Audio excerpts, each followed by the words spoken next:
Agradezco tanto haber estudiado una ingeniería porque eso me dio una estructura mental. Maravilloso, me permitió aprender a pensar. Las matemáticas me enseñaron a pensar, me enseñaron a organizar la información, a estructurarla, a meterla en cajitas que luego hiciera clac, clac, clac. Y me abrió la posibilidad de entender que había un mundo de energía sutil que yo no veía, que yo no percibía, que yo negaba. Y a partir de ahí dije, pues si eso existe y es real porque yo lo he vivido, dije, pues voy a intentar ver de qué manera yo puedo entender eso desde mi mente. A partir de ahí fue cuando empecé a investigar sobre esa mirada electromagnética que le puedes llamar fotónica, pues todo lo que sea estudiar el campo electromagnético humano es estudiar la biofotónica. La luz que emitimos, entendiendo luz en un sentido amplio, porque podemos cubrir 2/3 del espectro electromagnético, ¿no? Por un lado, cómo interfería con lo biológico hasta que descubrí que es que lo biológico era eso también. Ana María Oliva es doctora en biomedicina, ingeniera industrial y máster en ingeniería biomédica. Con más de 15 años como profesora e investigadora, es especialista en salud bioenergética. Forma a nivel internacional en tecnologías de evaluación y tratamiento con campos electromagnéticos y es fundadora del Living University of Terrain, una plataforma educativa que promueve un nuevo paradigma científico basado en la comprensión del cuerpo como un sistema vivo y autosanador. Y anunciarte que De tal árbol, tal astilla ya está disponible en Spotify. Deseo que lo disfrutes. Ana María representa para mí esa fusión que hasta ahora he encontrado en poca gente que me ha expresado con tal claridad lo que representa y así resono con ella la mezcla entre ciencia y espiritualidad. ¿Qué tal, Ana María? ¿Cómo estás? Hola, Cristian. Pues muy contenta de compartir este ratito contigo. Para que nos abras tu corazón y nos expliques en qué aspectos de tus ancestros te ves más reflejada. Pues fíjate que yo tengo como un poquito de todos, ¿no? Yo siento, a veces me veo como me veo tantas veces aquí delante de la cámara, ¿no? Y a veces veo a mi madre, a veces veo a mi padre, a veces veo mucho más allá, tampoco te creas que veo, porque mis ancestros más lejanos no los tengo. Sí, mi abuelita materna sí conviví con ella, pero de los demás apenitas. Entonces sí tengo muy presente a mis padres. Como primer palo del que sale esta astilla, sí los tengo a los dos muy presentes, muy en mí, todo el tiempo. Y a mis hermanas, cuidado, que no son ancestras, pero pero sí siento a veces eso cuando me miro, me veo, me escucho, veo los gestos y de vez en cuando digo, mira, ahora está hablando mi hermana tal, o ahora está hablando mi madre, o ahora está hablando, siento esa conexión, ¿no? Entre sobre todo mis padres. Qué cristalinos son los espejos, ¿verdad? De hermanos. Sí, tremenda. Qué bien. Pues pasamos directamente a absorber toda la sabiduría que podamos, ya que te tenemos aquí un ratito para preguntarte. Nos interesa muchísimo, muchísimo saber varias cosas, pero vamos a empezar por preguntar realmente en esa fusión entre ciencia y espiritualidad desde tu experiencia personal, profesional, digamos ¿cómo podríamos reconciliar, digamos, esos dos enfoques que hoy día parecen estar un poquitín a veces como agua y aceite? Bueno, una cosa es la apariencia, la otra es la realidad, ¿no? Yo pienso que las dos, tanto la ciencia como la espiritualidad, si es que pudiéramos separarlas, buscan lo mismo, buscan conocer la naturaleza esencial de lo que somos, ¿no? De hecho, la palabra física, que viene del griego physis, significaba eso, la naturaleza de la realidad. Entonces, las dos que tienen el mismo propósito, conocer la verdadera naturaleza de lo que somos, y utilizan un método que no es tan diferente, porque al final lo que utilizan es la observación como punto de partida, ¿no? La ciencia lo hace en una observación externa hacia afuera y la espiritualidad, me atascaba algo ahí. Y la espiritualidad quizás hacia una observación hacia adentro, pero el punto de partida es el mismo, es decir, no hay tanta diferencia. Lo que pasa que yo pienso que la mente humana en su evolución y en su evolución hacia una mente muy racional, pues de alguna manera aprendió a separar para poder observar mejor y simplemente estamos en el momento ahora de empezar a juntar aquello que en algún momento separamos para observar. Yo soy muy optimista en el sentido de que desde que pasamos de un materialismo tan tremendo, ¿no? Del mecanicismo, materialismo como paradigmas imperantes, pero ya hace más de 100 años que salió la física cuántica, que siendo otro modelo, no práctico, empírico, sino teórico, pero sí nos abrió la posibilidad a empezar a entender la ciencia desde una mirada menos materialista. Entonces yo pienso que realmente ciencia y espiritualidad siempre han estado unidos, simplemente nosotros en Occidente hemos hecho un viaje, ¿no? hacia el egoísmo, un viaje hacia la separación, un viaje hacia el descubrir quiénes somos para luego poder salir otra vez a unir aquello que hemos separado. Entonces pienso que es solo una etapa más dentro de la evolución y solo en Occidente, porque si tú te fijas en Oriente, ellos no han hecho esa separación nunca.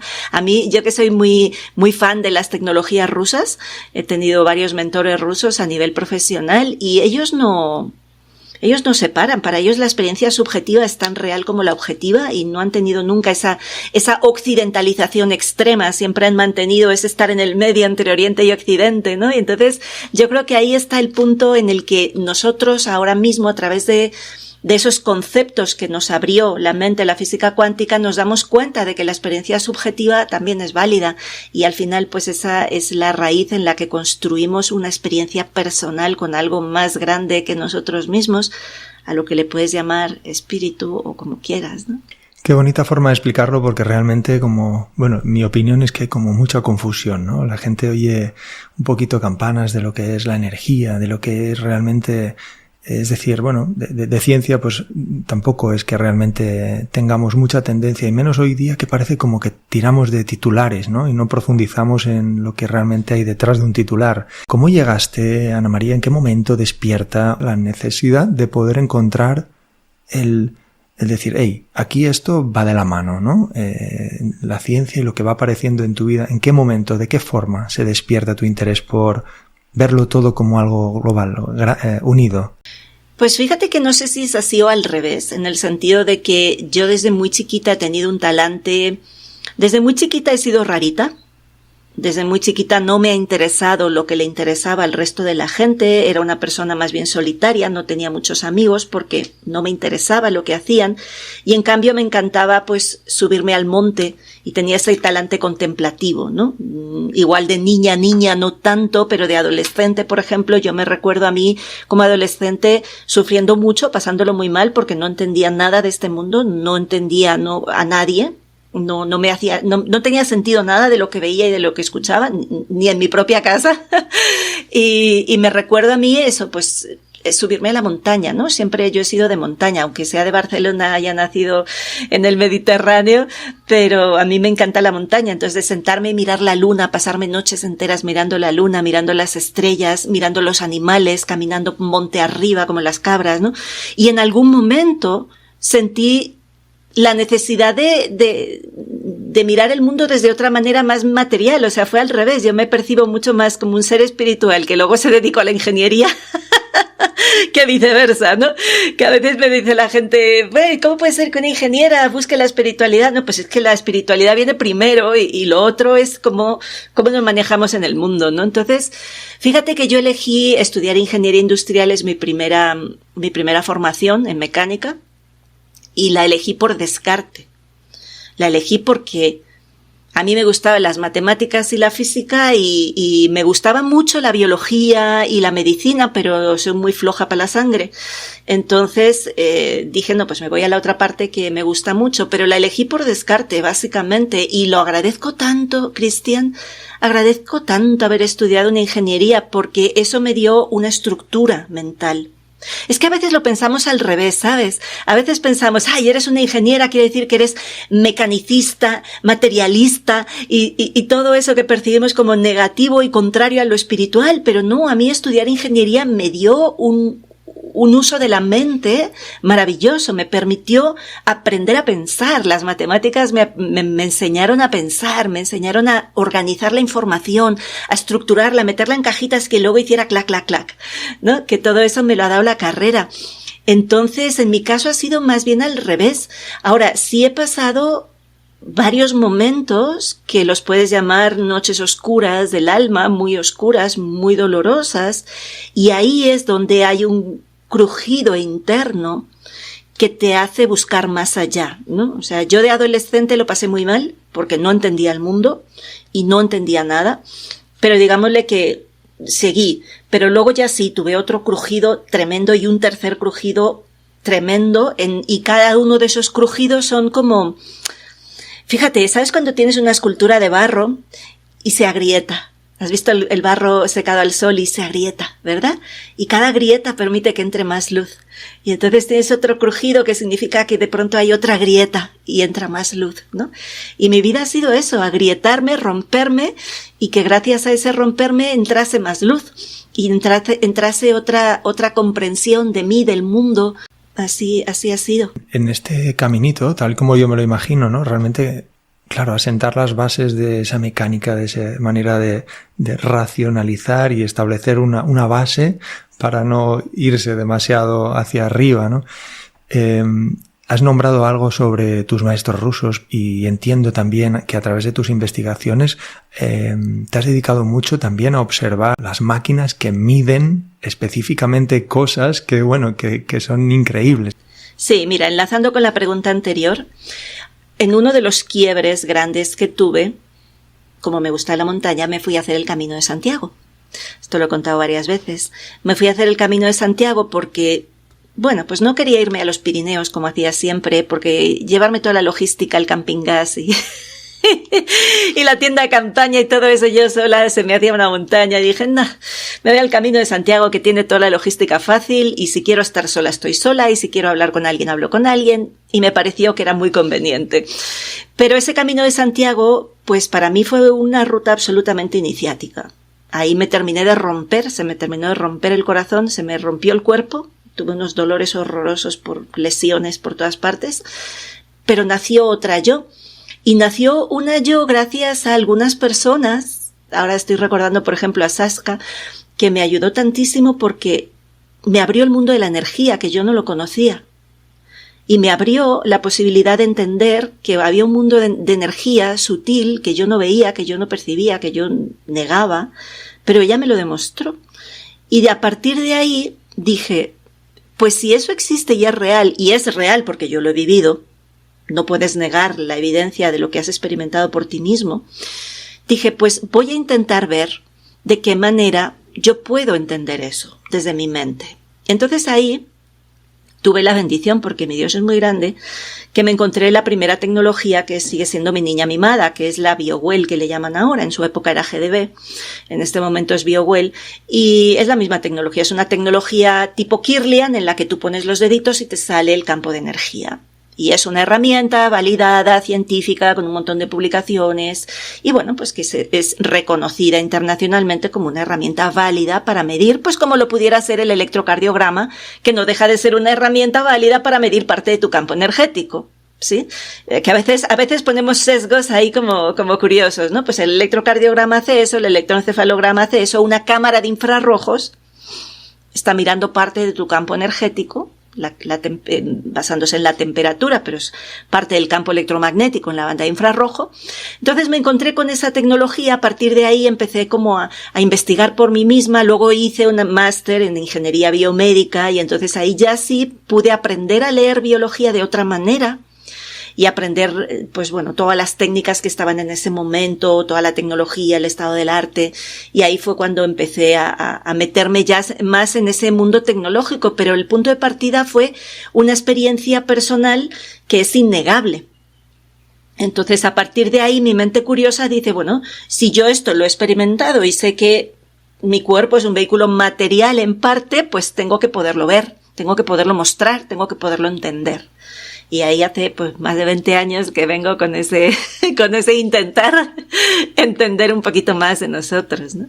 En realidad hay un proceso por orden, sería ese proceso de establecer la base mediante una ingeniería, experimentar ciertos momentos en los que esas máquinas o esa especie de maquinaria, tecnología, te hace vibrar fuerte con eso y eso te lleva a la ingeniería biomédica. Sí. Es decir, pasas al campo sanitario, que luego también hablaremos del siguiente paso al pedagógico, porque también difundes. O sea, yo cuando descubro el mundo de la energía, que fue por una pura experiencia, te digo, durante el Camino de Santiago, entonces cuando yo regreso a Barcelona, lo que me dedico es a consumir todo tipo de curso que hubiera en ese momento que me pudiera explicar qué me había pasado y cómo controlarlo, ¿no? Y cómo manejarme en ese otro mundo que yo no conocía. Entonces ahí empiezo a hacer todo cursos de un montón de terapias diferentes, de terapias de técnicas energéticas, y empiezo a practicar, y empiezo a ver, y me compro la BioWell y empiezo a experimentar, pero ahí paso toda una época que estoy, como yo digo, al otro lado del espejo, porque estoy más pendiente del mundo energético que del mundo material, hasta que empiezo otra vez la maestría, y al hacer el máster, digámosle que empiezo a unir los dos mundos, ya desde una mirada un poquito diferente, ¿no? Entonces sí, para mí fue el regalo de una experiencia, que ya sabes que los regalos de las experiencias suelen llegar cuando vienes trabajando, ¿no? Que en la inspiración te toque trabajar, te pillo trabajando. Entonces sí, a mí me llegó ese regalo de algo que me rompió mis esquemas, los esquemas rígidos que tenía en mi mente, me los rompió y me abrió a otro lugar, y a partir de ahí pues siempre combinando, ¿no? La experiencia con la teoría con la experiencia, y viendo de qué manera podemos ir también. Pues yo me sentí que en ese momento como responsable de divulgar eso. Me sentí responsable de contarle al mundo que somos más de lo que vemos, que lo que le da vida a lo que ves es lo que no ves, y que hasta que no tengamos un conocimiento un poquito más profundo de esa dimensión energética, vamos a seguir siendo víctimas de un mundo aparentemente material y perdido, como yo lo fui, como yo lo estaba, ¿no? Cuando estaba perdida en un mundo que no comprendía. ¿Por qué no hay una difusión clara, o por qué no son conocidas suficientemente ciertas máquinas o aparatos que se conocen, se sabe que, y hay evidencias que son máquinas, aparatos que miden o que ayudan a sanar, y no se conocen? ¿Por qué ocurre esto? Bueno, porque todavía hemos tenido una medicina muy rockefelleriana, ¿no? Muy basada en corta y pega y pinta y colorea, que digo yo, ¿no? En una mirada puramente por partes, biológica, bioquímica y nada más, y eso ha tenido muchísimo peso. Igual la medicina está cambiando mucho, y si tú miras ahora la tendencia de la medicina del siglo XXI, no sé si por suerte o por desgracia, se basa todo precisamente en máquinas. Se basa todo en sistemas de liberaciones de fármacos, impresiones 3D de órganos, inteligencia artificial, gemelos digitales, biosensores. Está todo lleno de tecnología. Precisamente para mí eso es un gran problema. Ahora, que hubiera una mirada menos materialista en la que no solo tenemos en cuenta, porque todo eso al final va simplemente a intentar ir a la bioquímica. Es decir, toda la medicina del siglo XXI sigue siendo una medicina basada en bioquímica, no basada en otros aspectos de nosotros.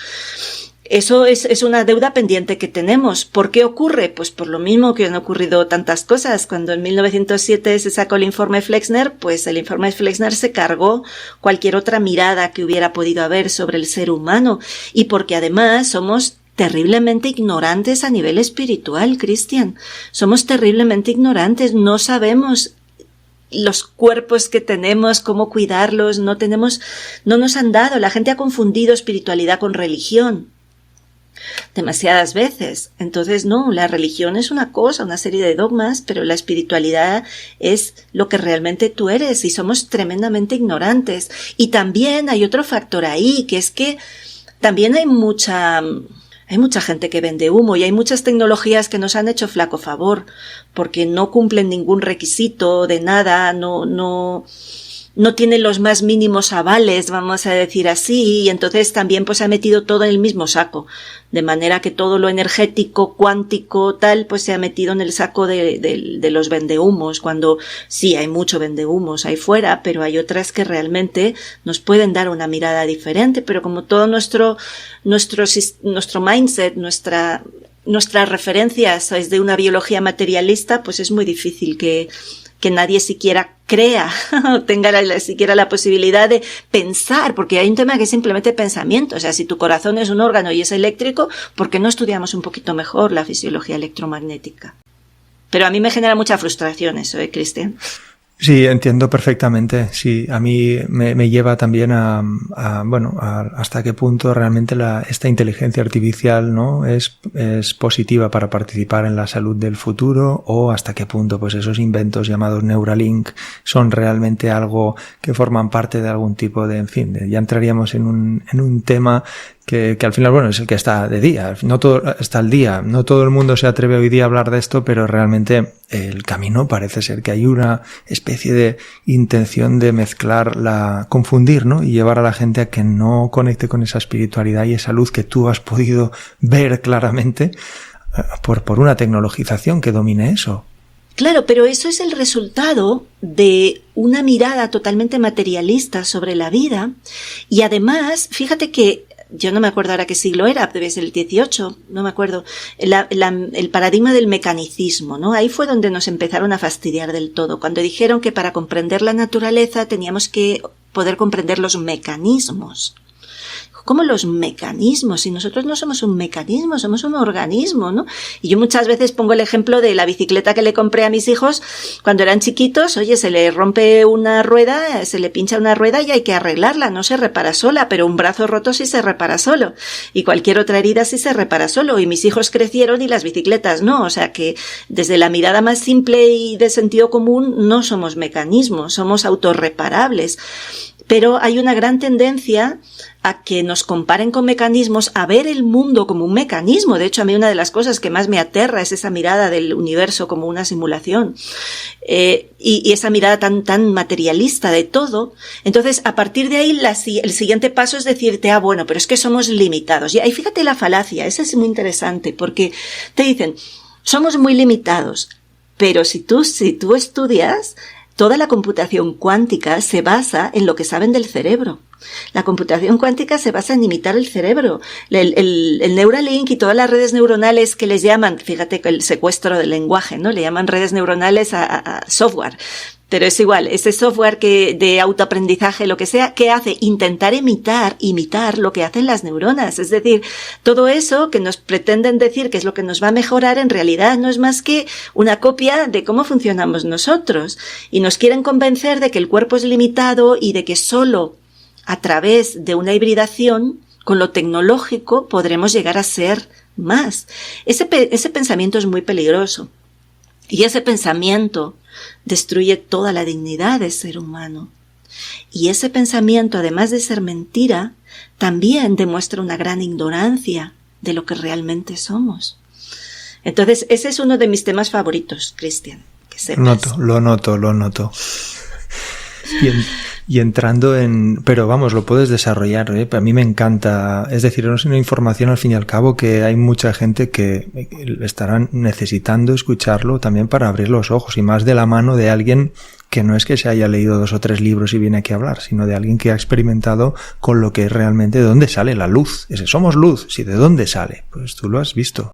Claro, de toda la fisiología electromagnética, de toda la ciencia publicada en revistas oficiales y en libros oficiales y en investigaciones oficiales, pero que ha sido minoritaria. Ahí tenemos que distinguir, porque a la gente le gusta, mucha gente es muy cientificista, ¿no? Yo no lo soy tanto. Yo pienso que para mí lo que me ha cambiado la vida son las experiencias que he tenido y no los libros que he leído, ¿no?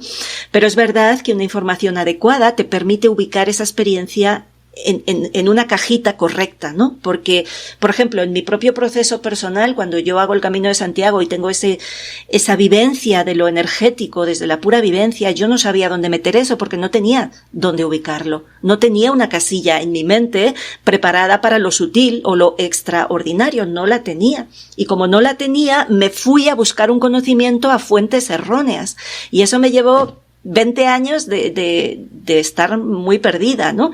Hasta que luego dije, no, espérate, pero eso no tiene ningún sentido. Y todo eso me ha llevado, pues, a una búsqueda, y honro mi camino porque, pues, es el camino que he seguido, ¿no? Pero sí que es verdad que en este momento, si tú buscas información sobre fisiología electromagnética, te tienes que ir a la Universidad del Terreno, a lugares alternativos, minoritarios, porque en la ciencia mayoritaria ni siquiera te cuentan la física cuántica, que te podría abrir un poquito la mente a pensar en eso, ¿no? La importancia de lo subjetivo, la imposible objetividad y un montón más de cosas.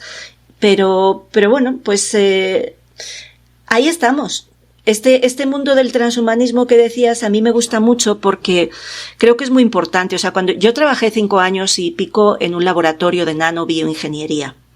Allí, además, un laboratorio en Barcelona, el IBEC, muy bien organizado, en el sentido de que todos los que estábamos allí trabajando compartíamos con el resto de laboratorios las investigaciones. Es decir, yo no estaba encerrada en mi laboratorio, en mi pollata de investigación con mi campana haciendo mis cosas sola. Cada semana teníamos reuniones que cuando estabas ahí era un fastidio porque te interrumpían y decías, tengo que ir a la reunión esta. Pero que era una bendición porque yo escuchaba a los de ingeniería de tejidos, a los que estaban haciendo nanoswitches, a los que estaban haciendo cualquier tipo de cosas de investigación, de lo que ahora, cuando lo leo, digo, claro, yo sé lo que me estás contando. Lo que me estás contando es una mirada extraordinariamente materialista de la vida, en la que no te das cuenta que lo que le da vida a lo que ves es lo que no ves. Y el gran problema es que la ciencia nunca va a poder llegar más lejos hasta que no entienda que no solo somos un cuerpo material, que ese cuerpo material es como una estructura que permite que otro cuerpo, que es el energético, si quieres llamarle éter, si quieres llamarle, no sé, escalar, qué sé yo, como le quieras llamar, ese cuerpo es el que le está dando vida a lo material. Entonces, hasta que no distingamos eso, van a seguir creyendo que todo es corta y pega, con el CRISPR-Cas9, la secuencia genómica, o que todo es sistemas de liberación de fármacos, interfaces, hidrogeles que se peguen al cuerpo. No, esa es una mirada totalmente materialista. Si empezáramos a reflexionar desde lo más sencillo, Cristian, fíjate que si tú comes un dulce o comes pan blanco, tan demonizado que está, ¿no? Comes pan blanco, te lo dejas en la boca y ahí es donde se digiere el pan blanco, en la boca, porque son puros azúcares. Y ahí vas a tener la amilasa que va a disolver y a degradar y a digerir todo el almidón. Listo. El cuerpo sabe que lo que has comido en ese momento necesita amilasa, pero si comes algo que lleva grasa, va a ir al estómago y van a salir las lipasas y tu cuerpo hace eso. Y tú no le estás diciendo, atención cuerpo, viene un azúcar, atención cuerpo, viene una grasa. No, tu cuerpo sabe cuánto pis tienes que sacar para que no te deshidrates. Sabe el riñón cuánto tiene que filtrar a cada momento. O sea, la sabiduría de nuestro cuerpo es tan increíble que cómo puede ser que la arrogancia humana piense que sabe más. Cuando hasta el día de hoy no hay ni una sola máquina, fíjate, el marcapasos, que hace lo que puede para adaptarse a tu situación. Fíjate, el gran problema del marcapasos no era generar un sistema que permitiera que el corazón empezara a latir al ritmo que tenía que latir. El problema era que tu corazón está todo el rato adaptándose a cada cosa que haces. Si estás quieto va más lento, te levantas y se acelera y subes las escaleras, y hacer que una máquina fuera capaz de sentir y adaptarse, ahí es donde tienen el gran problema, los marcapasos, las bombas insulínicas y todo.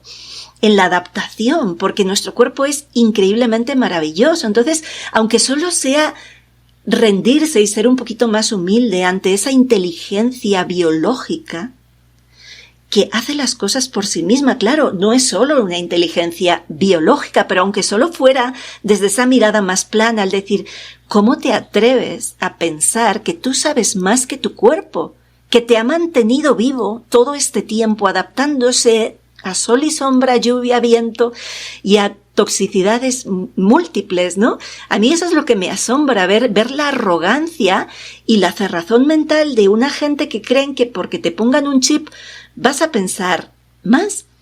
¿Pero cómo puede ser eso? Si lo que pasa, y tú que también has predicado mucho la meditación, sabes que la clave está ahí. La clave está en usar la mente, no en el modo racional, simplemente en todo el modo transracional, en todo el modo que llaman extraordinario, si es que a ordinario le llamamos el estar pensando, ¿no? Entonces, a mí es un tema que me fascina porque hay un grave peligro en este momento de gente que realmente se crea que les van a mejorar desde fuera.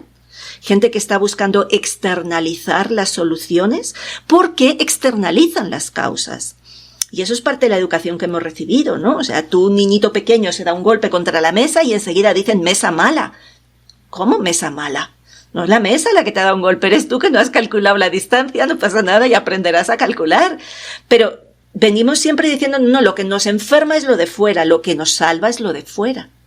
No, somos nosotros y necesitamos empezar a darnos cuenta de que no es a través de lo de fuera que vamos a mejorar, es a través de la maravillosa tecnología humana que somos. Pero la gente es muy cómoda. También hay otro punto ahí, Cristian, y es que hay mucha gente que no tiene ganas de hacer su parte. Hay gente que no tiene la información adecuada y para ellos es que hablamos, pero hay gente que aun teniendo la información, pues no quieren. Me conecta también todo esto con la ignorancia referente a lo que es la enfermedad y a las 5 leyes de Hammer, ¿no? Claro. Es que la ignorancia es respecto a lo que es la vida. O sea, la vida la damos por supuesta, pero nadie se ha planteado cómo podríamos definir la vida y, por tanto, cómo definiríamos la salud. Porque definimos la enfermedad como la ausencia la enfermedad son una colección de signos y síntomas. Sí, es decir, cualquier asterisco que tú tengas en una analítica de sangre ya es un signo que tienes ahí, o un síntoma, un signo. Entonces, que tú tienes algo que te ha salido en la cara, ok, eso es una colección de cosas y a partir de ahí diagnosticamos. Bueno, pero ¿y cuando yo estoy triste? ¿Y cuando estoy cansada? ¿Y no sale en ninguna analítica de sangre? ¿Y cuando no tengo propósito en la vida? Y eso no me sale en ninguna analítica de sangre, ninguna radiografía me va a decir que he perdido el propósito de vida, que me creo que soy fruto del error y del azar. Esas enfermedades no se ven porque no salen en una analítica química. Entonces necesitamos volver a pensar quién soy, qué significa ser humano, qué es la vida. Y la salud viene por defecto porque es la expresión de la vida, no la ausencia de enfermedades, ¿no? Entonces, claro, nos han secuestrado el lenguaje de una forma tremenda y con el lenguaje nos han secuestrado el pensamiento. Por eso es tan importante también generar espacios. Por un lado, tener la información adecuada, pero por otro lado también tener el silencio adecuado, porque en la dosis está el veneno y desgraciadamente la cantidad de información que hay hoy día ahí fuera es tóxico, es una dosis que es tóxica, si no letal. Entonces encontrar ese equilibrio entre información y enfoque, entre escuchar y callar. Qué maravilla, me hipnotizas. Estoy convencido de que hipnotiza tu mensaje, hipnotizará a todos cuantos escuchen. Realmente esto me conecta, así como vienes hablando, para que nos expliques un poquitín para quien no sepa, ¿cuál es el papel entonces que juega este campo electromagnético? ¿Cómo realmente esto dentro de la salud, la gente, como dices, que está confundida por intentar encontrar siempre mecanismos ahí fuera, pero en realidad hay algo que emana de dentro? ¿Qué muestra este campo electromagnético? ¿De dónde emana? ¿Cómo se ve? Te lo voy a mostrar muy sencillito con mi tablet, mi tablet de clases. Tú tienes un imán aparentemente inofensivo, ¿vale? Está aquí. ¿Y qué pasa? Que si tú le arrimas unas limaduras de hierro, vas a ver cómo se organizan siguiendo las líneas de campo, las líneas de fuerza de un imán que le llamamos, ¿verdad? Fíjate que la materia se organiza. Fíjate lo que estoy diciendo, porque no es trivial. Tú pones las limaduras de hierro y ves que se ordenan. ¿En función de qué? De algo que ya estaba antes, que es el campo, que es previo. Entonces, hay una jerarquía en la realidad, como la conocemos en física, que es información, energía, materia. Es decir, la materia es lo que yo veo, y en realidad es como si dijéramos energía que se ha quedado quieta. ¿Ok? Tenemos unos códigos que son la información, que es la que dice cómo se hacen las cosas.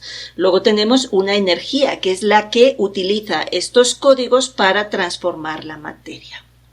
¿Ok? Entonces, ¿qué es lo que nosotros estamos midiendo? ¿Qué es lo que vemos con nuestros ojos y haces analíticas químicas?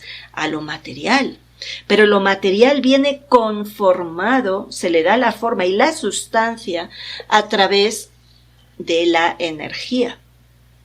¿Ok? Entonces, cuando nosotros podemos medir la energía, ¿qué estamos midiendo? Bueno, estamos midiendo la parte más cercana a la materia, porque lo que podemos medir con aparatos electrónicos es radiación electromagnética, que es la parte de la energía más material, vamos a decirle así, ¿no? Entonces, estamos viendo esto, pero estamos viendo de alguna manera cómo están estas líneas Y si una de ellas está desafinada, pues lo puedo ver. Lo puedo ver antes de que eso me desafine la materia. Y me permite ver cosas que coinciden con lo material y cosas que no siempre, pero si no coinciden es porque están en el tiempo un poquito antes. Es decir, yo puedo llegar a ver desequilibrios que todavía no están manifestados, porque estoy viendo cómo estas ondas se están desequilibrando. Y entonces tengo la posibilidad de reequilibrarlas y, por tanto, permitir que la materia se vuelva a reequilibrar, si es que se había desequilibrado, o impedir que llegue a desequilibrarse. Lo que estamos viendo es esta componente ya yendo hasta aquí arriba, es decir, lo que le está dando forma, y si llegáramos aquí, vida, a lo que vemos. Eso es lo que estamos viendo cuando medimos con tecnologías electromagnéticas. Fíjate lo importante que sería que pudiéramos expandir ese conocimiento mucho más. Todo esto que estamos hablando me lleva a preguntarte por fuerza sobre tus estudios en lo que refiere a biofotónica, es decir, todo lo que refiere a esa, la forma en la que se ve materialmente esa luz de la que tanto se habla que somos. Y fíjate que cuando terminé el máster en ingeniería biomédica me reenganché a hacer la tesis doctoral, y la tesis era sobre el efecto de campo eléctrico sobre células, es decir, lo que yo llevo más tiempo investigando en mi vida es la relación entre la electricidad y la biología, pero cuando yo empecé yo pensé todavía que iba a encontrarme una fuerza externa aplicada sobre la materia. Eso era lo que yo pensaba que estaba estudiando, ¿no? Algo exterior electromagnético sobre algo material.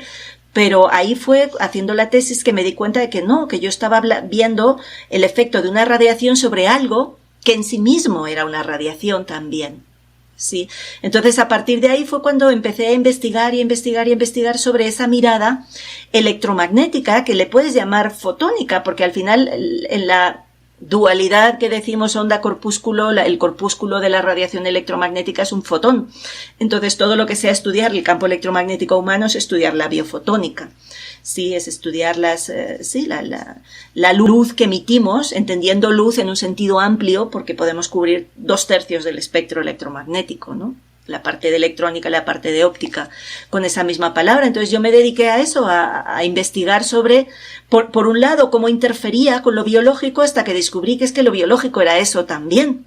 Y entonces a partir de ahí también he tenido la suerte de estar al lado de personas con muchísimo conocimiento. Sobre todo, yo menciono a Artur Sala, que es mi amigo y ha sido un maestro en energía, porque sin él yo no hubiera sido capaz de entender esos otros niveles dentro, porque yo me había especializado en la parte electromagnética y eso era lo que yo veía, y ya me parecía que había sacado mucho la cabecita por arriba de lo material, porque había llegado a lo electromagnético. Claro, de repente Artur Sala, físico con una cabeza extraordinaria, claro, me empieza a decir, bueno, ya, pero por arriba de lo electromagnético, igual que tienes información de energía materia, la materia es lo electromagnético y tienes un escalar eléctrico, un escalar magnético. Bueno, entonces de pronto todo se hace mucho más grande, y de pronto también, gracias a Paco Vinagre, empiezo a entender con los dos, con Artur y Paco, que hacen un mano a mano buenísimo con eso, el éter, ¿no? Y los éteres, y cómo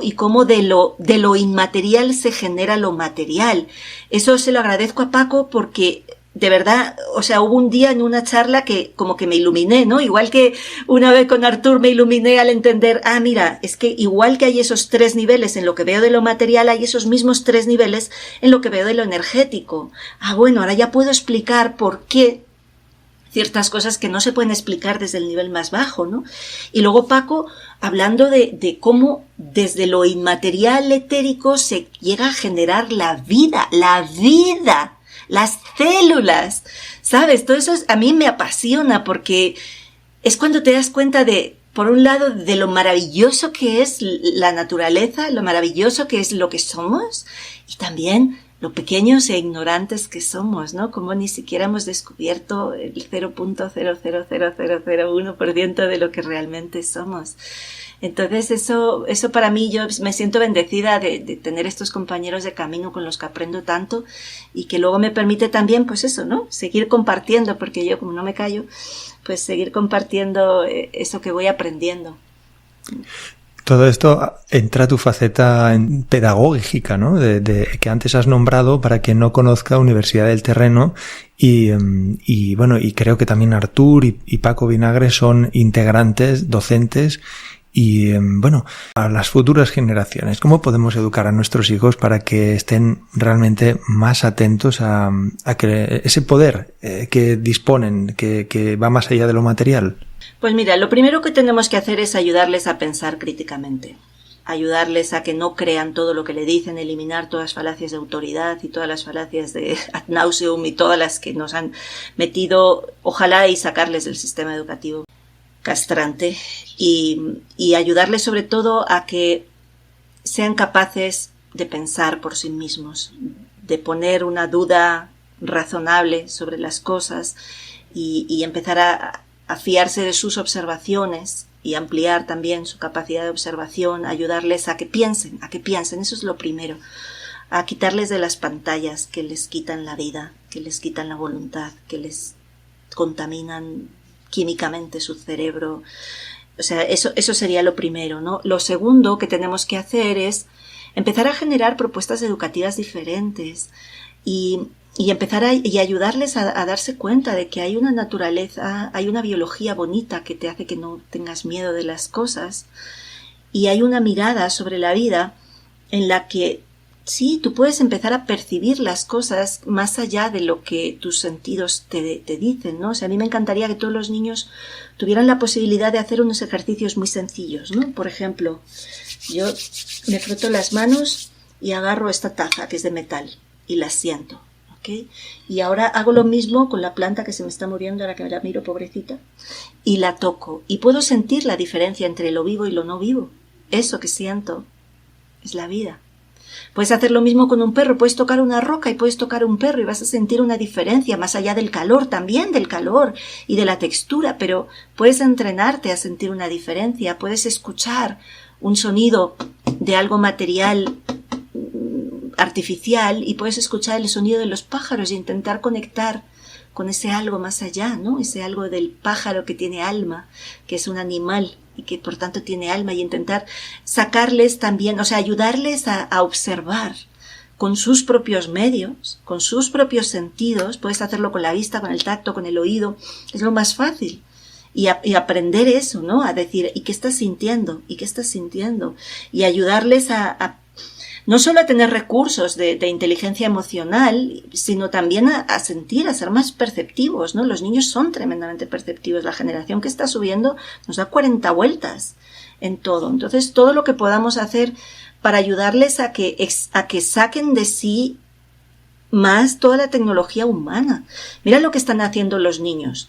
La visión extraocular. No sé si la conoces o la conocen tu gente. Hace una semanita también hice un podcast con bueno, una pareja que se dedica a la visión intuitiva, que es como la visión extraocular de Greenberg, ¿sí?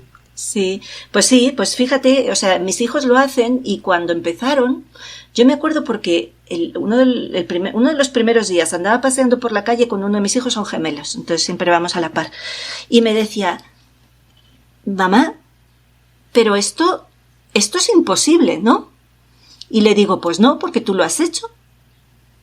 Y digo, para mí, en este momento, yo no sé hacerlo. O sea, que fíjate qué maravilla, tú ya estás haciendo mucho más de lo que yo puedo llegar a hacer, ¿no? Siendo tan joven. Y me dice, entonces, mamá, ¿qué es imposible? Y digo, no sé, hijo. Para ti, no sé qué es imposible. Tendrás que irlo descubriendo a lo largo de tu vida, si es que hay algo que para ti sea imposible. Pero romper ese techo de cristal fue espectacular para ellos, ¿no? Entonces, ¿qué podemos hacer por nuestros hijos? Te digo, quítalos de las pantallas, lo primero. Lo segundo, si puedes, busca un modelo educativo que se acerque un poco más a lo humano, que deje de tratarlos como máquinas uniformadas y todo solo hipertrofia del hemisferio izquierdo y a repetir como loritos. Ayúdales a que tengan un pensamiento crítico, a que piensen por sí mismos. Pues si tú, cosas muy básicas, ¿no? Yo me subo con mis hijos al avión, mira mamá, la temperatura exterior es de menos no sé cuántos grados. Ah, bueno, entonces el sol no es una gran bola de fuego, porque si lo fuera, cuando estamos ahí arriba haría más calor que cuando estamos aquí abajo, ¿no? ayudémosles a pensar por sí mismos. Pobres hijos míos, les ha tocado una madre. A esto que dices, mi hijo me dice que tiene ganas de ir al espacio para contradecir la teoría del terraplanismo. Mira, pues claro que sí, o sea, vamos a ver hasta dónde llegas. Tú sigue, no te pongas límites. Qué bonito. Bueno, y danos 2-3 consejos de qué podemos hacer ante esta electropolución o esa infección constante que tenemos a nuestro alrededor. Mira, acabo de sacar, bueno, no sé si, todavía no está ni publicado, pero, o sea, está en Amazon, pero no lo tenemos ni publicado en la web. Acabo de sacar este librito de higiene digital. ¿Vale? Son los cuadernos de la LUT, los cuadernos de la Universidad Viviente del Terreno. Estamos sacando cuadernitos sencillos, monotemáticos, muy para todos los públicos. Sacamos el primero del terreno lo es todo, para entender realmente lo que es el paradigma del terreno. Ahí está lo que Paco contaba del éter a la vida, espectacular. Y entonces, claro, lo primero tienes que saber dónde tienes el enemigo. Lo primero que tienes que saber es que las radiaciones electromagnéticas son parte del lenguaje de tu biología. Entonces, todas las radiaciones sí o sí están interfiriendo con tu biología. No hay un umbral mínimo. No hay un umbral de seguridad y son acumulativas. ¿Vale? Y no porque no sean ionizantes significa que son inocuas. No lo son. Entonces, lo primero que debes saber es que son parte del lenguaje de la vida e interaccionan con todos tus sistemas. Entonces, lo siguiente que tienes es que ver dónde las tienes localizados. Las radiaciones, dónde está el enemigo, vamos a decirlo así, ¿no? Yo, por ejemplo, estoy en un portátil, pero le quito la Wi-Fi y le pongo siempre el cable. Le he tenido que poner un adaptador porque mi portátil no tenía ni el huequito para esto. Pues no importa, te compras un adaptador y lo tengo con cable al router y el router le podemos quitar la Wi-Fi porque simplemente vamos por cable. Y si no, al menos para dormir la quitas, ¿no? Entonces, como normas de seguridad es nunca estés más cerca del largo de tu brazo de ningún aparato que emita. Es decir, tu teléfono al más lejos de tu brazo. Tu compu, pues te retiras un poquito y si no, porque la antena de los portátiles es terrible. La está delante tuyo, de los laptops, está delante tuyo y está todo el rato emitiendo mucho más incluso a veces que un teléfono móvil. Lo siguiente, ponle cable a las cosas. ¿Es un fastidio? Es un fastidio. Pero pues es lo que es. Si empiezas a tener cosas inalámbricas es un suma y sigue. Apaga el router en la noche, vigila muy bien que no estés durmiendo en un entorno, porque tienes las tecnologías inalámbricas, teléfonos, los Bluetooth de las bombillas. Tienes hasta hay veces que yo me compré un día unos auriculares de estos y resulta que eran con cable, pero que el cable era solo para alimentar el auricular que era Bluetooth. Y digo, ay, no puede ser. En el coche te fríes todo el tiempo con el Bluetooth del coche. O sea que en el coche estaría bien apagar el Bluetooth porque te fríe todo el tiempo. Es decir, hay toda una serie de cositas que básicamente se basan en intenta evitar todo lo que puedas, lo que no puedas evitarlo, redúcelo y ponte lo más lejos que puedas. Pero claro, no es lo mismo yo que vivo en el campo a la gente que vive en un apartamento en la ciudad, en un piso en la ciudad, en la que igual tienen 15 wifis a todo lo que dan, ¿no? Entonces hay que tener cuidado con eso. Fantástico, porque, bueno, volver al cable, es que en general hemos estado hablando de tantas cosas que como hay que volver atrás en tantos aspectos. En lugar de avanzar tan rápido, hay que volver atrás.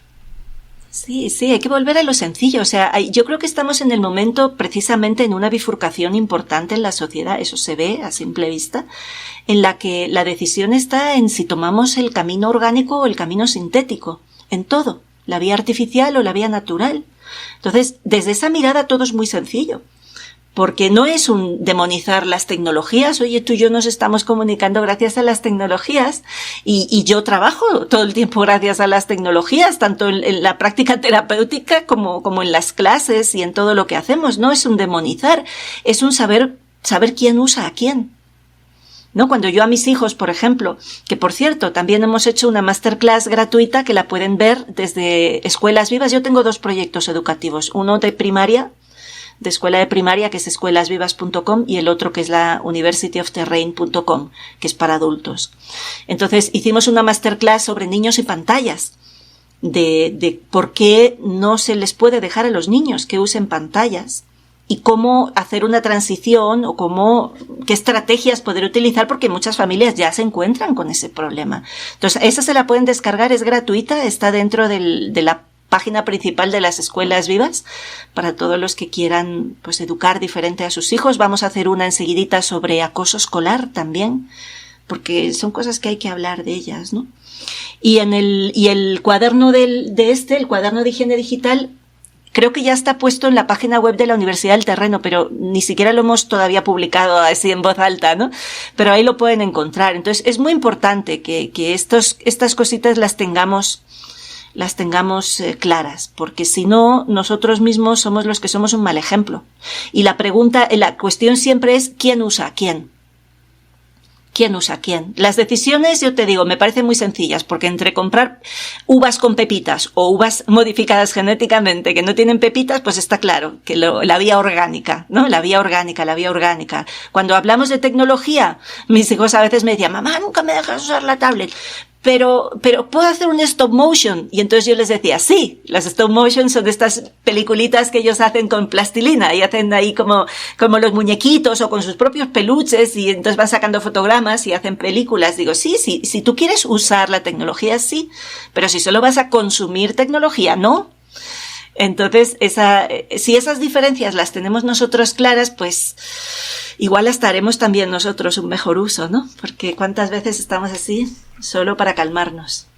Absolutamente. Llega el momento, Ana María, de decirte muchas gracias. Antes de terminar, hay una preguntita más, que es una preguntita que le hago a todo el mundo que pasa por aquí, y es, ¿qué es lo que más amas en la vida, Ana María? Ay, amo la vida, amo lo que soy, amo, por supuesto, a mis hijos, ¿no? Pero amo la vida, amo estar viva sobre la tierra, amo ser humana. Eso es lo más maravilloso que hay. Muchísimas gracias, Ana María. Gracias a ti, Cristian. Y a todos y a todas, de nuevo, de Tal Árbol Tal Astilla, muchas gracias y no olvidéis suscribiros. Hasta la próxima.